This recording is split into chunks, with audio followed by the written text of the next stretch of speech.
Greetings, Dysfunctionals. Once again, it is us. I am Ernesto Mireles. And I'm Yanish. And today we're talking with Ernesto Vigil. Ernesto is the author of The Crusade for Justice, Xicano Militancy and the Government's War on Dissent. I first met Ernesto back in 1996 or 97 when I was organizing the 1997 National Mecha Conference at Michigan State University. It was interesting to have Vigil there as he helped us process and contextualize the massive disruption that was perpetrated by reactionary Xicanos, mostly from California.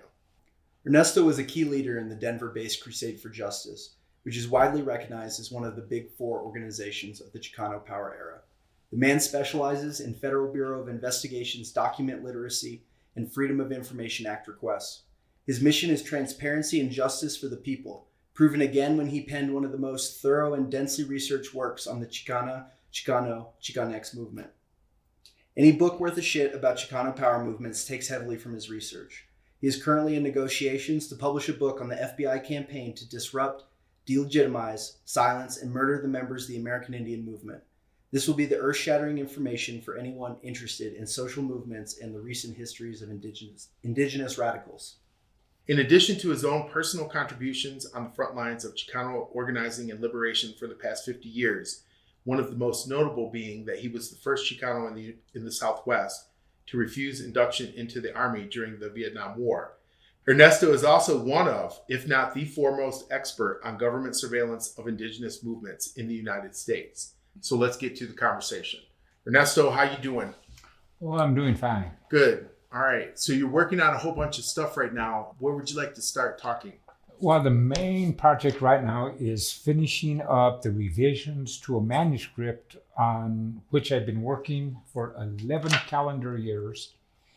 And the data traces back all the way to the mid-1970s. So it is going to be an interesting work because it covers 3 to 4 decades. A number of the people in the narrative are well-known activists. At the same time, there are very obscure activists who played major roles in some controversies. And my focus is on those particular things that have happened that have been poorly misinterpreted. And some events have been subject to prolonged campaigns involving deceit and propaganda. The working title for the manuscript is Decades of Deception, the American Indian Movement, the FBI, and the Death of Anna Mae Aquash. So I'm working on the final revisions. I hope to turn that in soon, which then puts me in the position to push for a publication date. So that is the description of the manuscript in general, and we can get into any of the specifics that might be of interest. So I have a couple of questions based on what you just said, but how close to completing this manuscript are you? Oh, I have to polish up the introduction. I don't have formal conclusions. The manuscript right now is 11 narrative chapters, plus the introduction that I have to polish up. There's one chapter 6 where I have to explore the whole issue of propaganda. The public is always propagandized, but in the particular instance of the events I look into, there has been a very conscious effort to distort the historical record. So the chapter that starts chapter 1 all the way to chapter 11, plus the conclusions, the addendum that I'm going to add, is going to make for a book of about 360 pages. It is similar in length to the Crusade for Justice book.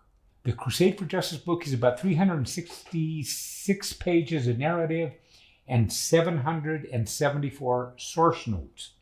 The Crusade book had the most citations of FBI documents of any book written on the Chicano movement. 774 source notes. This manuscript, at last count, has over 1,400 source notes. They rely heavily on government documents, including FBI documents, including documents from the Denver Police Department Intelligence Bureau. I was able to get my hands on the discovery material from 2 different homicide trials that took place in 2004 and 2010.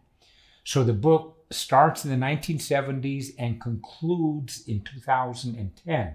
So it's not a nostalgia piece about the movement era of the 60s and 70s. It follows what the FBI has done over the decades since 1975 to the present.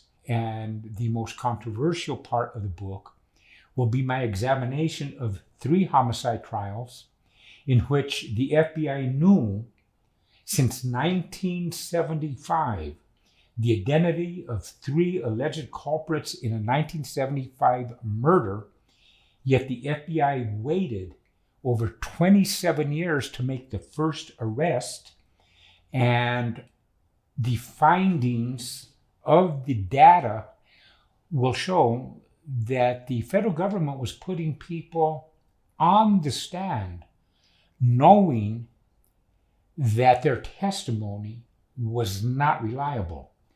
2 particular parties were put on as cooperating witnesses, and my personal opinion is that to call them a cooperating witness is to use a euphemism. Both parties, in my personal opinion, were accomplices to the homicide, knew that they were accomplices, and were afraid that unless they gave the testimony the government wanted to hear, that they themselves were in jeopardy of indictment. So since these are recent events, the trials in 2010, this again is not a nostalgia piece about the movement era of the 60s and 70s. This shows an ongoing operation that has endured for decades to the present. You know, one of the things that you just said a second ago is you were talking about how the public is always propagandized. And so my question to you would be, what or why do you think that the FBI has such an intense ongoing interest in disrupting American Indian movement or indigenous movements in the United States? In this particular instance, the FBI as an institution is going to be put in a position where, as an institution, they're going to be confronted with documents that came right out of their own file. The FBI in 1975 was in the middle of the biggest dragnet in over 4 decades, because in 1975, 2 FBI agents had been killed on the Pine Ridge Reservation. Now, in that particular matter, a number of things happened after the deaths of the 2 FBI agents on June 26, 1975. And having had 2 FBI agents killed, this extreme interest in locating, arresting, and prosecuting the people involved in this shooting incident was so important to the FBI that here in the Denver area, one particular person had fled a court appearance on November 24th, 1975, and the very next day, November 25th, 1975, that fugitive, Anna Mae Aquash, fled South Dakota and arrived in Denver. I saw her on the morning of November 25th. There were 2 subsequent meetings, and at some point thereafter, maybe within 1 week to 2 weeks, Anna Mae Aquash was taken from Denver, Colorado, from a location about 4 blocks from where we are now sitting, and she was killed on the Pine Ridge Reservation. The documentation I have shows that the FBI knew the names of 3 alleged culprits. All of them were members of the American Indian movement in Colorado. The motive for her killing was that rumors had been spread that Anna Mae Aquash was an informer. The FBI knew at some point between December 13th and December 19th, 1975, that Anna Mae Aquash had been murdered. The information came from an informer in the Denver area who told the FBI at the latest, December 19th, 1975, that she had been killed, who did it, and what the motive was. The FBI made no arrest for 27 years. When they made the arrest in 2003, it resulted in the first conviction for homicide. In 3 subsequent trials, there was 1 acquittal. But among the fascinating things I discovered was that though the FBI knew since December 1975 who allegedly killed Anna Mae Aquash, between 1982 and 1984, the FBI was feeding information to federal prosecutors in South Dakota that there was only 1 suspect in the rape and murder of Anna Mae Aquash, and the man that they were seeking to indict was a Denver activist, very well known, who had nothing whatsoever to do with the homicide. Yet I have the documents showing that in 1984, the federal prosecutor in South Dakota had convened a grand jury investigation where they were seeking to indict somebody that the FBI knew was not responsible for the murder at all. Why does the FBI have such investment in this particular case? Is a very interesting question. Another interesting question is why of the 3 alleged suspects, only 2 were tried and the ringleader was never arrested nor indicted at all and died from natural causes in 2011. I think by the time a reader finishes the narrative that I've written, all logic will indicate that the FBI did not want to prosecute the ringleader because all indications are the ringleader was an informant for the FBI.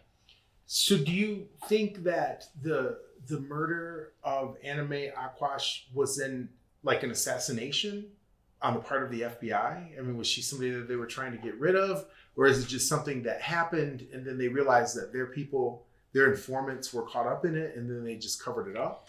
In the narrative, I name names and I cite the documents, right. Okay?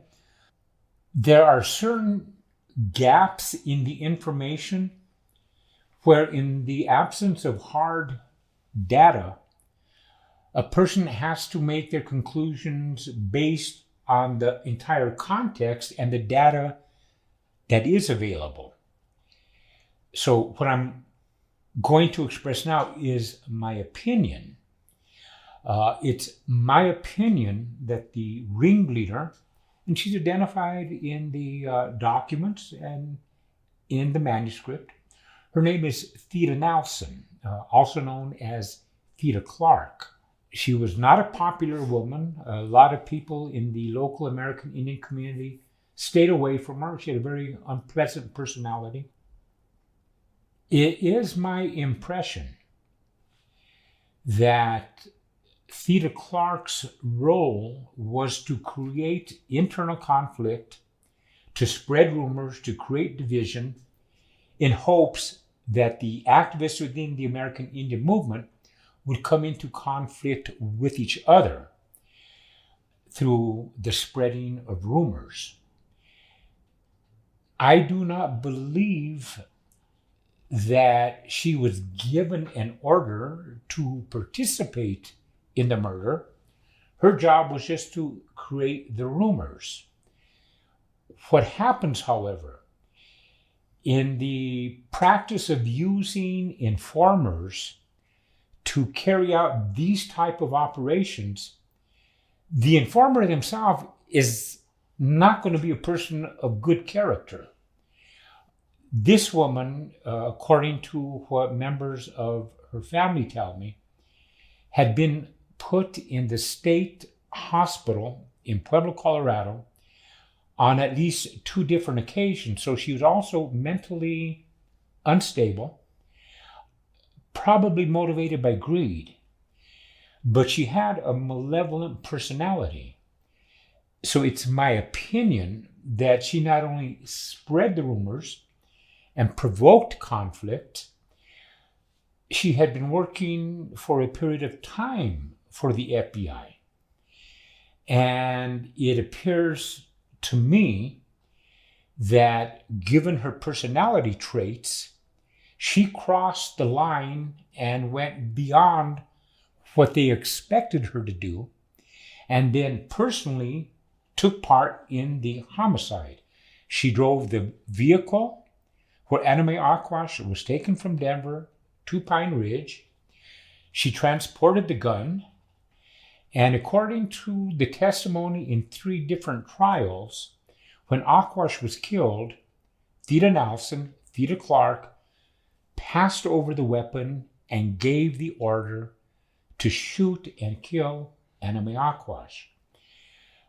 What the records do show is that there was no press conference by the federal authorities to explain why they didn't indict her.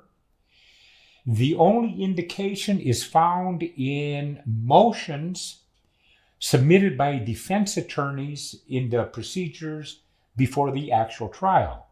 In one document by a defense attorney, the defense attorney for Richard Marshall points out that the ringleader had never been arrested nor indicted, and then goes on to say that the prosecution had informed the defense attorney that the ringleader was not going to be indicted for humanitarian reasons. The humanitarian reason, according to the defense attorney, was that Theda Nelson, also known as Theda Clark, was in the early stages of dementia caused by Alzheimer's. And for that reason, for that humanitarian reason, the FBI decided not to prosecute her. And this was 27 years later, or it was a number of years later that you're talking about? The defense motion I'm talking about, it was filed in 2009, I believe.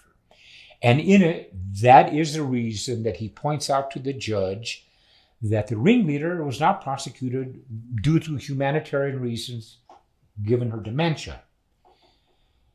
In the second trial, the defense attorney for Richard Marshall went before the judge and told the judge that the defense attorney had discovered the Denver Police Department Intelligence Bureau had copies of interviews, had various kinds of evidence that it held as copies in Denver, and the main copies were in the possession of the federal government that allegedly, and without any explanation, somehow lost these documents. The Denver Police Department is then asked to provide copies, and then the Denver Police Department, they declare that they had inadvertently destroyed evidence in 2003. It turned out that there were at least 17 to 19 audio tapes and videotapes that were lost by the federal authorities and then inadvertently destroyed by the Denver police, until amazingly they discover a third batch of copies in the police department basement. So there's all kinds of questions that these facts raise.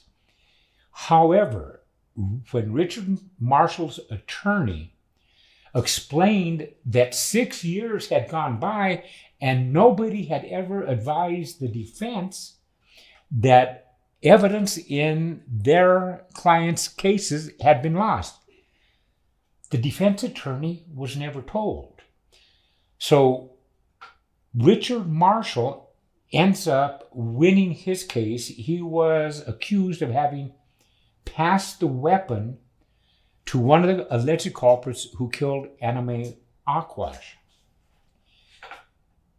Richard Marshall's attorney filed an additional motion requesting that Theda Nelson's medical records be reviewed by competent personnel and that they re-administer tests to her to see if, in fact, she was suffering from dementia and Alzheimer's. Her medical records gave no indication at all of Alzheimer's, and when she was re-examined by medical personnel, she was found to be fully mentally competent. She was subpoenaed to testify.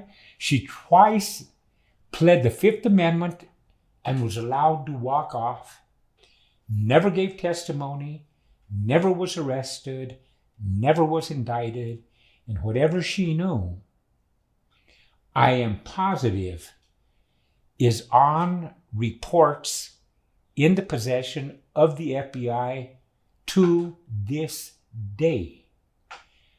Getting them to release those documents is a whole different question.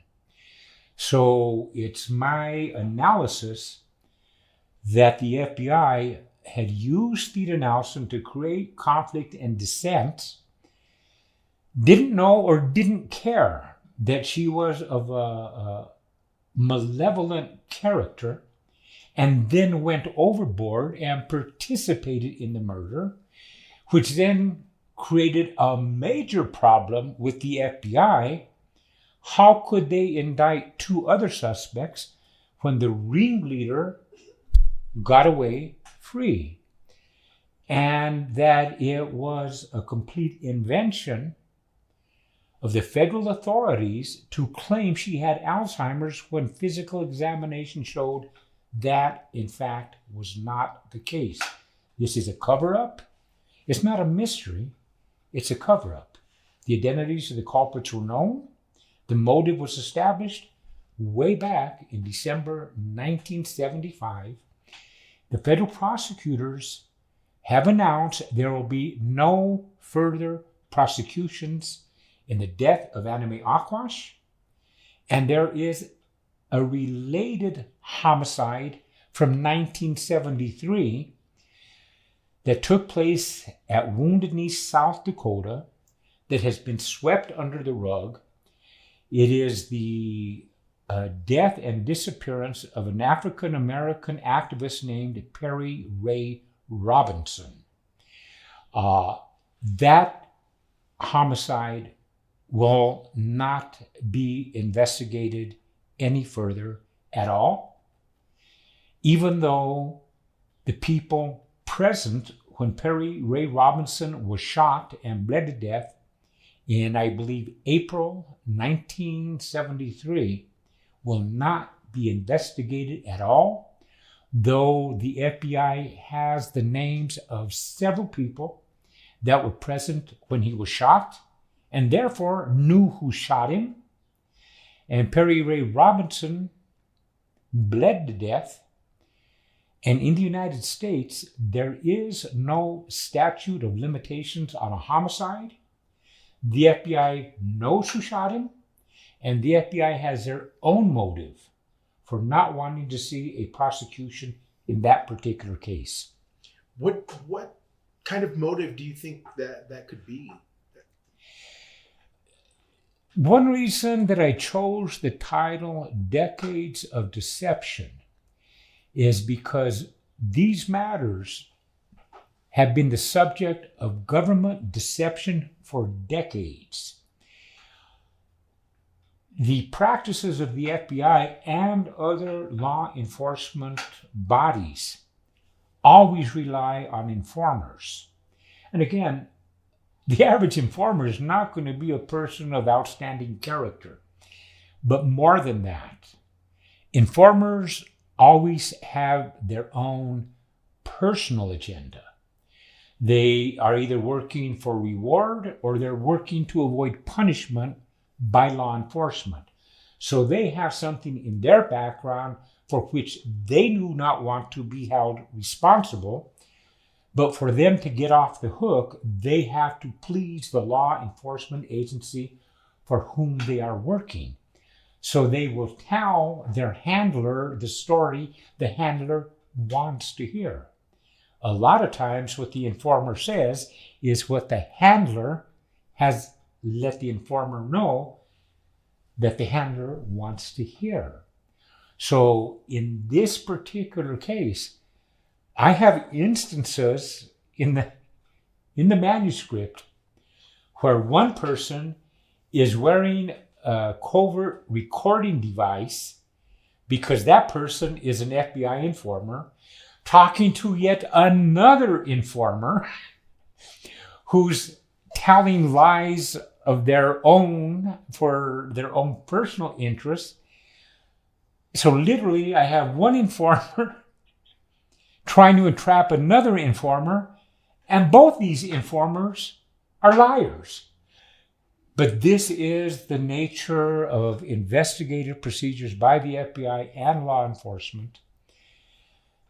And so we end up in dilemmas like this, where a woman who goes overboard and orders another person killed, spreads rumors about that person, and then dies of old age because the FBI was too embarrassed to say, oh, our informer became an active participant in a murder, which does not make the FBI look good at all, because there are certain forms of activity involving informers that is illegal.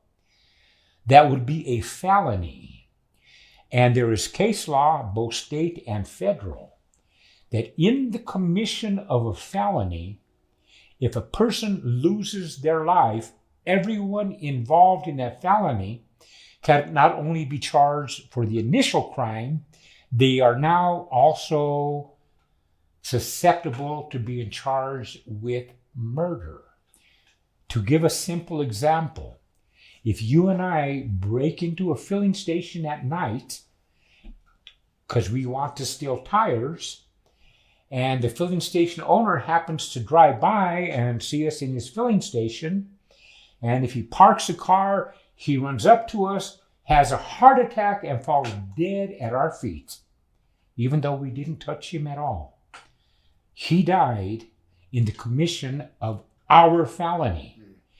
And we are not only susceptible to arrest for the burglary, we are now susceptible to be charged with homicide because the man died.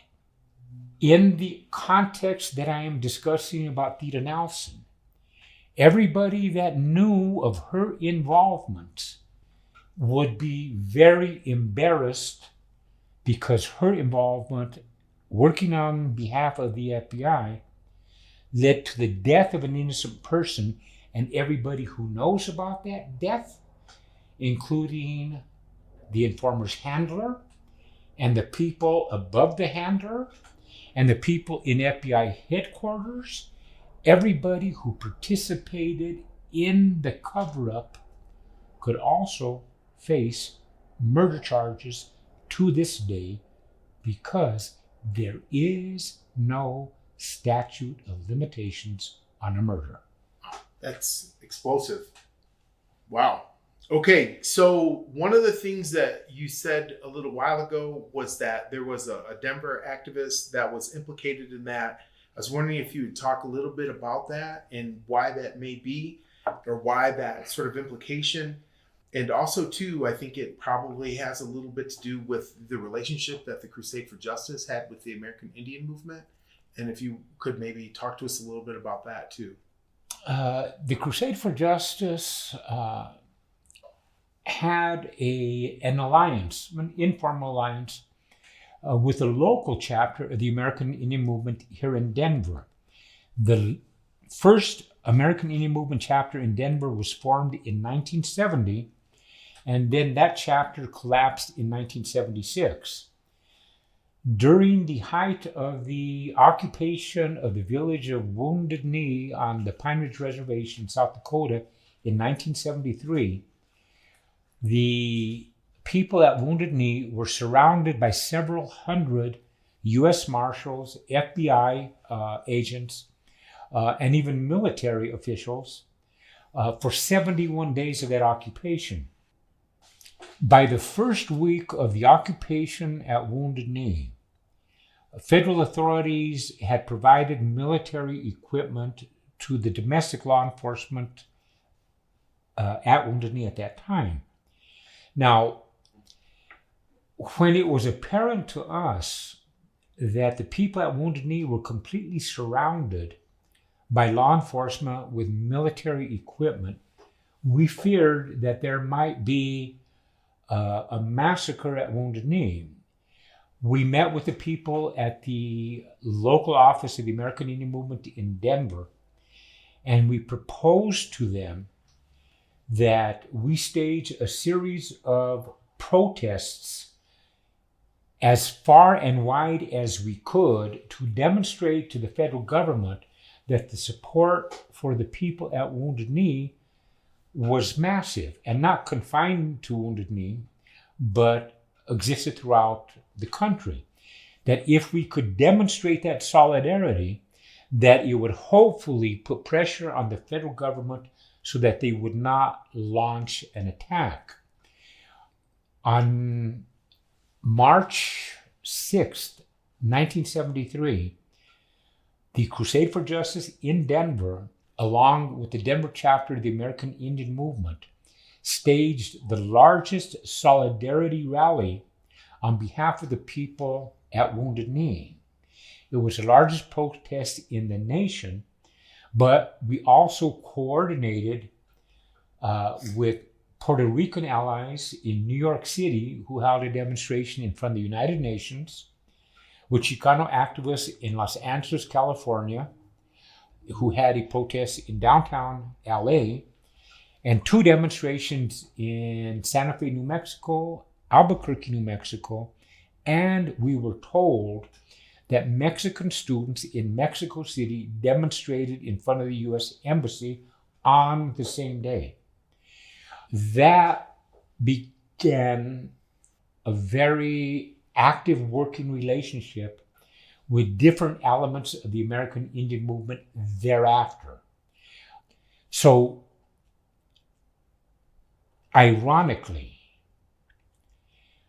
though the narrative of the book primarily focuses on American Indian activists, at the very culmination of the book, when I poke into the discovery material on these 3 homicide cases, is when I discover that in 1982 to 1984, the FBI conducted several interviews, including an interview with Theda Nelson about the death of Anna Mae Aquash.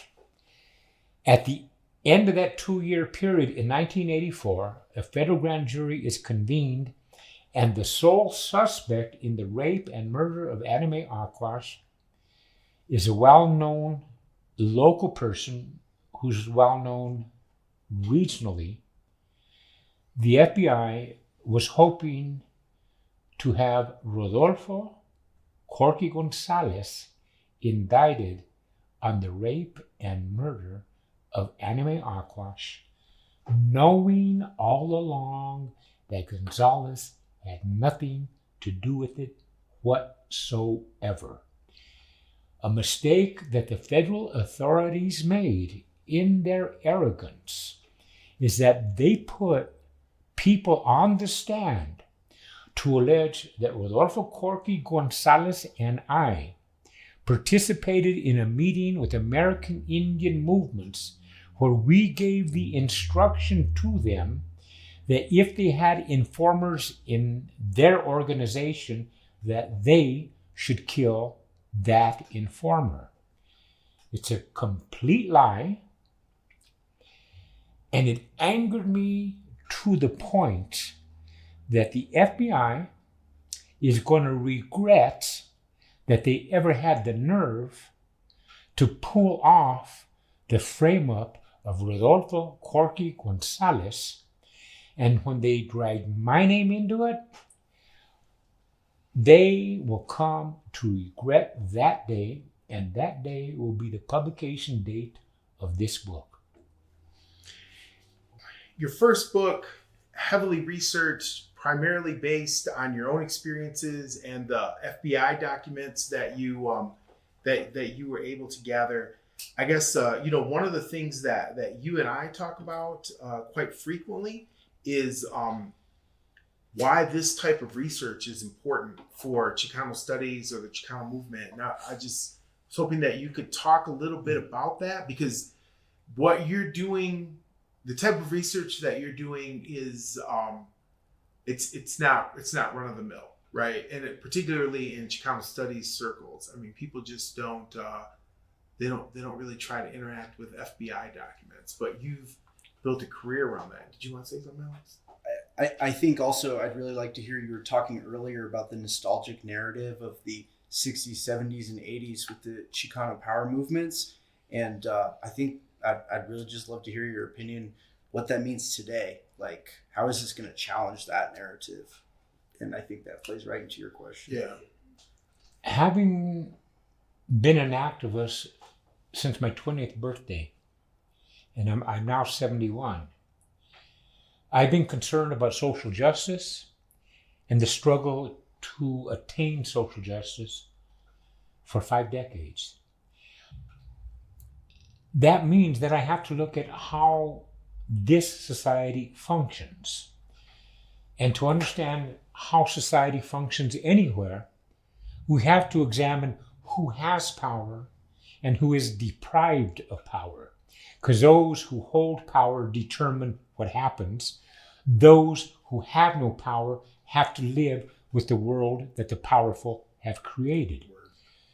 In the use of their power, certain power operates publicly. The president will get up, somebody in Congress will get up, the Supreme Court will make a ruling, and those actions take place publicly. What the public does not understand, and what is increasingly hidden from us, is how power works covertly, how they hide what they do. This particular narrative cites a lot of the public media and what they project the case and events to be, which is an illusion. They are working with the information presented to them by official people in power. The documents that I get my hands on show what has gone on behind the scene, what's gone on behind the curtains, what's gone on to cover up the part of the truth that does not reflect well on what those with power have done. In this case, what the government has done, Right. and have records of that they will not release. The dilemma that the FBI confronts is that they are a very rigid bureaucracy. It's a traditional authoritarian pyramid where all the information, all the power, all the decision-making rests at the top. The lower levels feed information upwards. The information is analyzed, the decision is made and passed downwards in a very rigid and bureaucratic structure where every document is supposed to be identified, dated, and filed.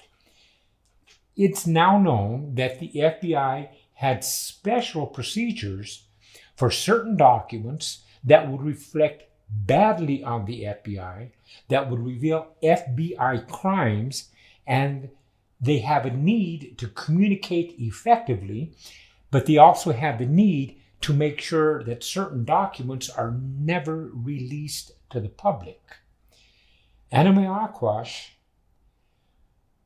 is shown in a document of April 1976 that shows the Denver FBI field office had an informer who told them all they needed to know to make immediate arrests and have immediate prosecutions, except that the ringleader was their informer who participated in a murder. There's no way that once that information was known to the local field office, there's no way that it was not immediately submitted to FBI headquarters and decisions were made very quickly. And when the body was found, approximately February 23rd or February 24th of 1976, the FBI knew exactly who the cadaver was. Instead, they sever her hands from the body on the pretext that the body cannot be recognized, and they send the hands to headquarters to have the fingerprints taken and the identity revealed. They knew all along that the dead person was Anna Mae Aquash, and they refused to reveal it until around March the 6th of 1976. They knew who the body was when they found it.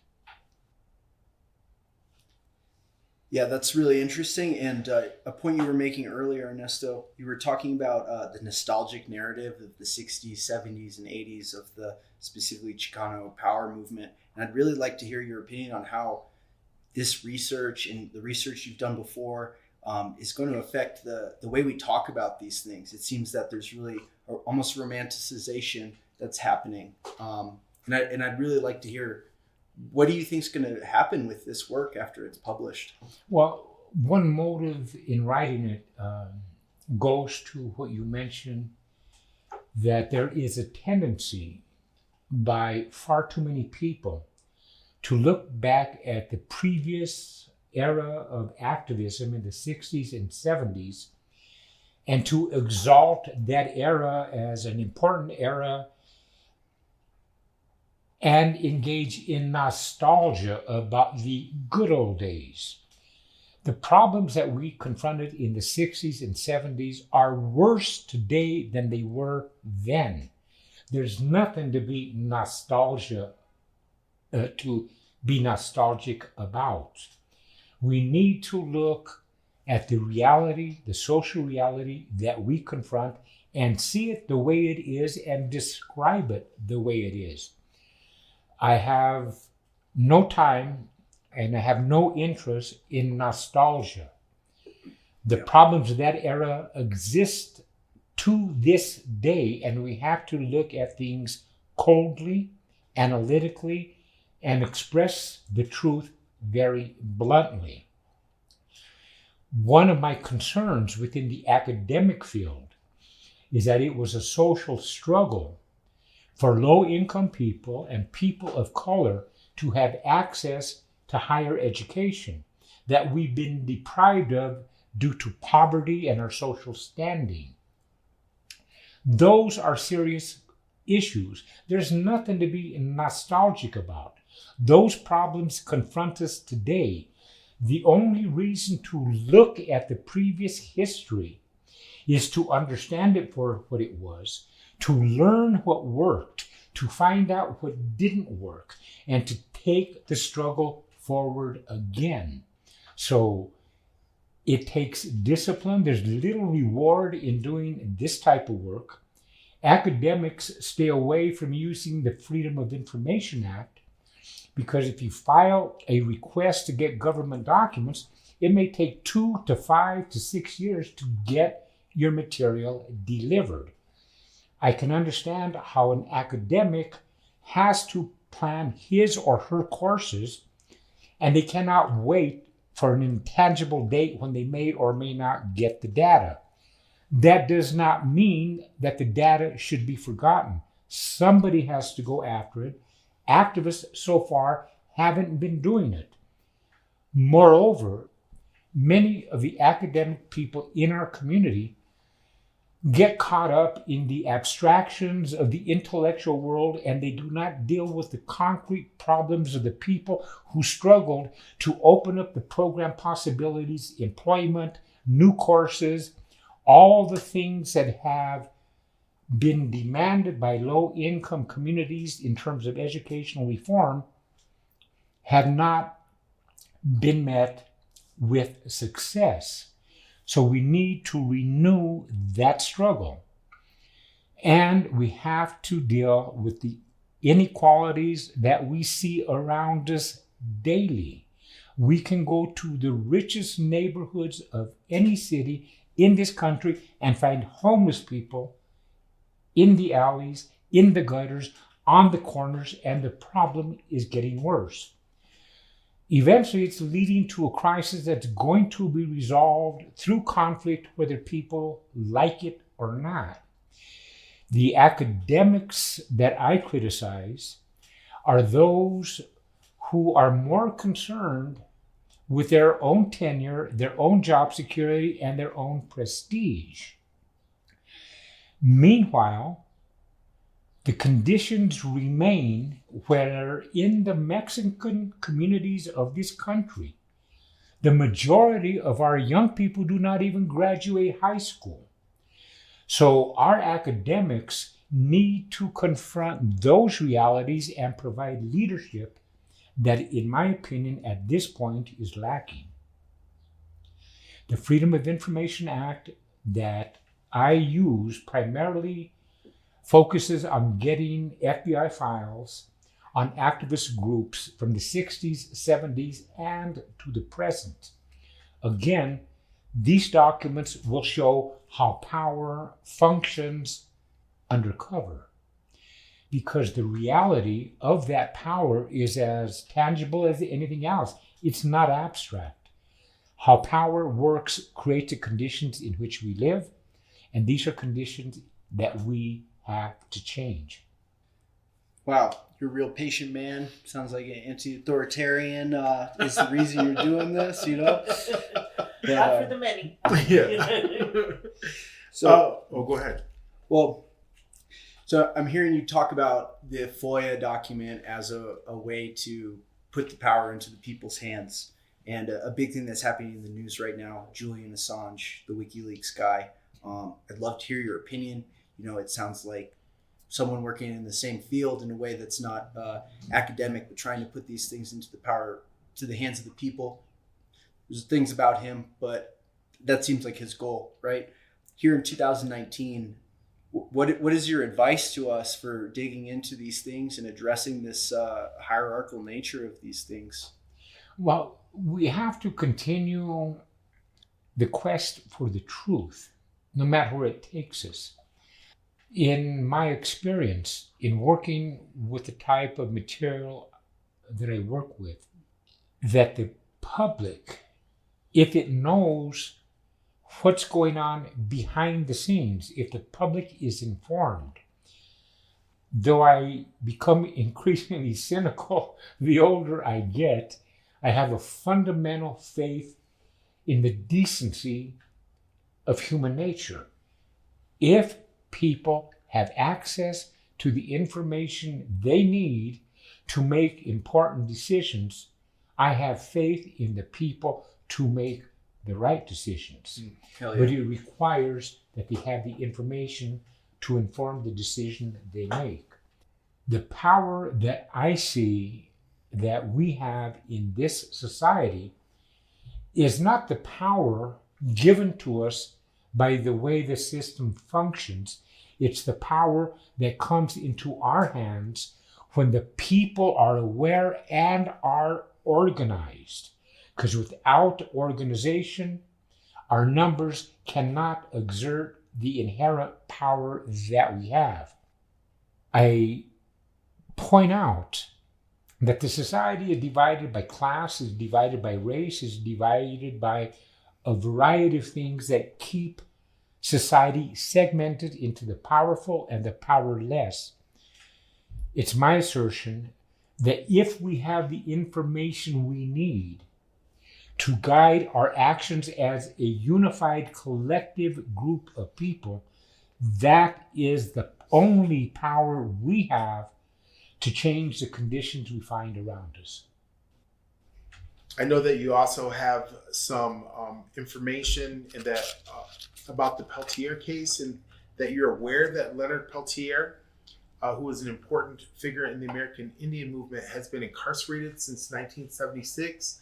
Despite efforts to secure his release from prison, he has not been released. And I was wondering if you could talk to us a little bit about that case. The case of Leonard Peltier involves the killing of 2 FBI agents on June 26, 1975, near a small settlement on the Pine Ridge Reservation known as Oglala. It has been the subject of a movie and of a documentary involving Robert Redford and Oliver Stone. Now, Peltier was given 2 life sentences, consecutive life sentences.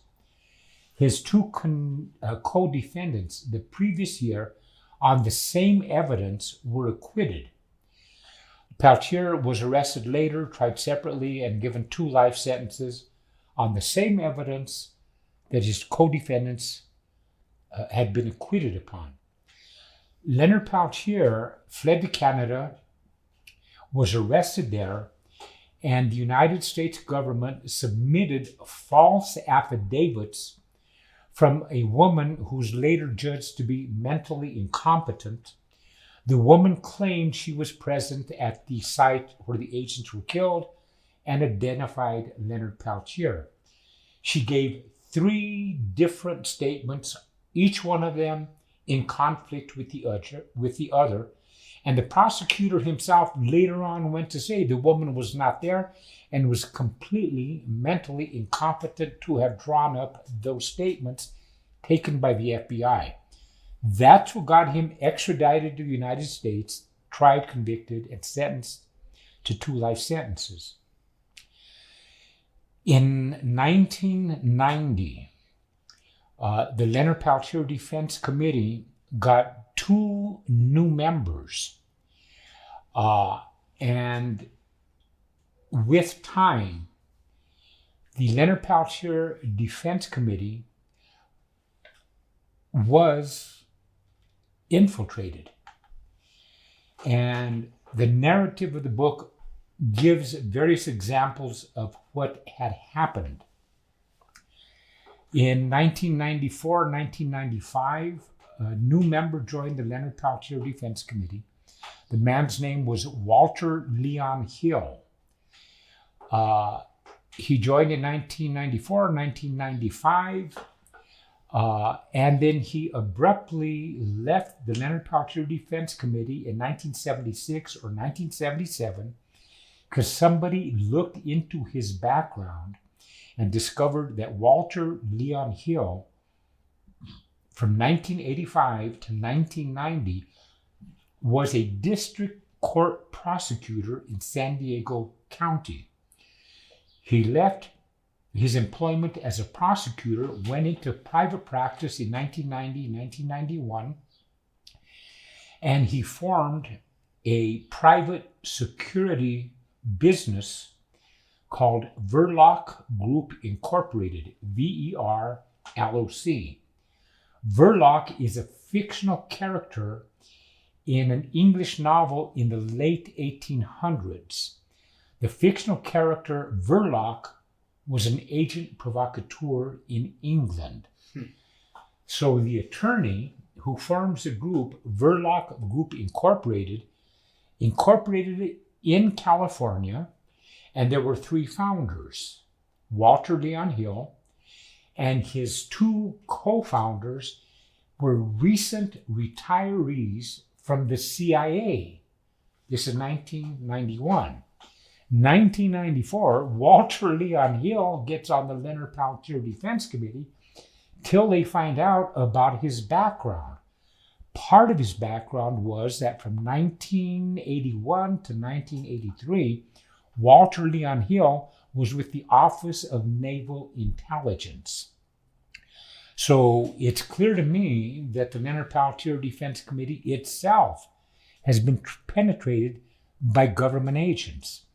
Walter Leon Hill had moved from California in late 1994 to Boulder, Colorado. He set up law practice there in Boulder, Colorado. He ran for office for the county commissioners while he is on the Leonard Peltier Defense Committee until his background is discovered. He's a very interesting person. He was a child prodigy. He is taking college classes when he's 14 years old. He gets his bachelor's degree at Michigan State University in the 1980s, and then decides to move to Boulder, Colorado. So he has a very interesting background, but he is a bona fide government agent who had been on the Leonard Peltier Defense Committee. By 1999, he is still active in Boulder, Colorado, and he holds press conferences with people like Russell Means, former leader of the American Indian movement.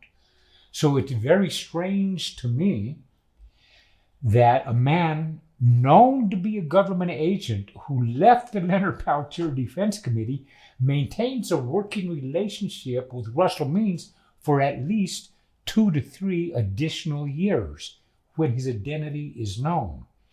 By 2002, because he himself, Walter Leon Hill, because he himself was mentally unstable, there was a reported incident to the Boulder Police Department of domestic violence where Walter Leon Hill, who was a trained martial artist in addition to being an attorney, pulls a gun on his wife in a domestic dispute. By the time the police respond, they find him outside his house crying. He admitted that he did threaten his wife, and he told the police officers where the gun was.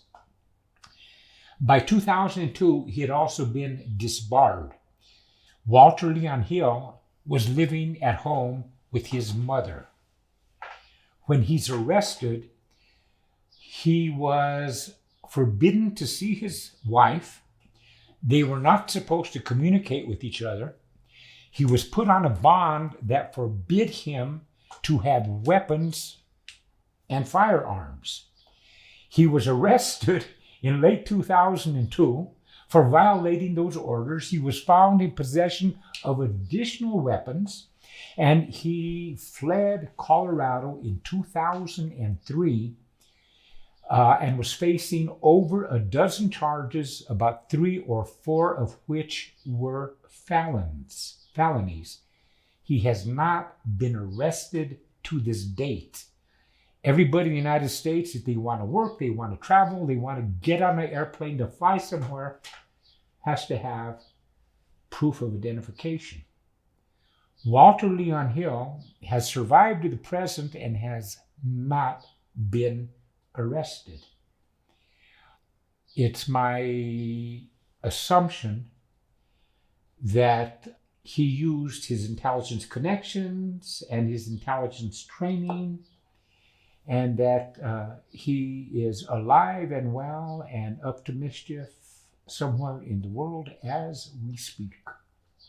So the Peltier Defense Committee itself had been infiltrated beginning in 1990. Again, Walter Leon Hill only joined in 1994 and 1995. So I don't want to get into the other complexities of the infiltration of the Peltier Defense Committee, other than to say it happened, and people who were involved in disrupting his defense efforts are still active to the present. In 1993, Leonard Peltier, through his attorneys, had lost his last appeal to the Supreme Court for a new trial or for the vacating of his previous sentence. In 1993, his only option for freedom was through presidential clemency. And he launched an effort in hopes that Bill Clinton would sign an order giving Peltier presidential clemency. That campaign of 1993 to 1994 was again disrupted. And that particular disruption is detailed with names, dates, personalities, and the outcome. The outcome was that his first campaign for presidential clemency was sabotaged. Leonard Peltier, when he found out that members of his committee were disrupting his clemency effort, told certain people that they had to get off his legal defense committee. The specific person who angered Leonard Peltier to the point that Peltier demanded that he leave the legal defense committee was former Colorado professor Ward Churchill. Churchill left the Leonard Peltier Defense Committee in the summer of 1994, and by that fall, one of Churchill's associates on the Leonard Peltier Defense Committee recruited Walter Leon Hill. So Churchill was gone, and now we have a veteran of the Office of Naval Intelligence on Leonard Peltier's Defense Committee. So there's a lot of complexities to his case. I have been told by somebody in a position to know that the only remaining chance that Leonard Peltier has for a new trial, for freedom, is proof that his legal defense efforts have been sabotaged by the government and have violated attorney-client privilege. It's either that particular legal issue or the introduction of new evidence that would provide Leonard Peltier with sufficient grounds to hope for a new trial. Wow. And you talk about all this in the book that's coming out. Everything we're discussing now Yeah. is in the manuscript in great detail with 1,400 source notes. Okay. All right. That's good. That's good. Yeah. I have one more question. Okay. I don't know if you mind going back to this, but I commented earlier, Julian Assange and also Chelsea Manning right now are facing intense and Snowden, to the point that these people can't live their lives in any sort of way, being pulled out of the countries that they were seeking asylum in. Chelsea Manning once again going into prison right now. They're my heroes. Yeah. Ask the question, I'll say that. And I'm hearing a lot of similarities with, people who were trying to expose these things from the 60s and the 70s. And, you have 50 years in the movement.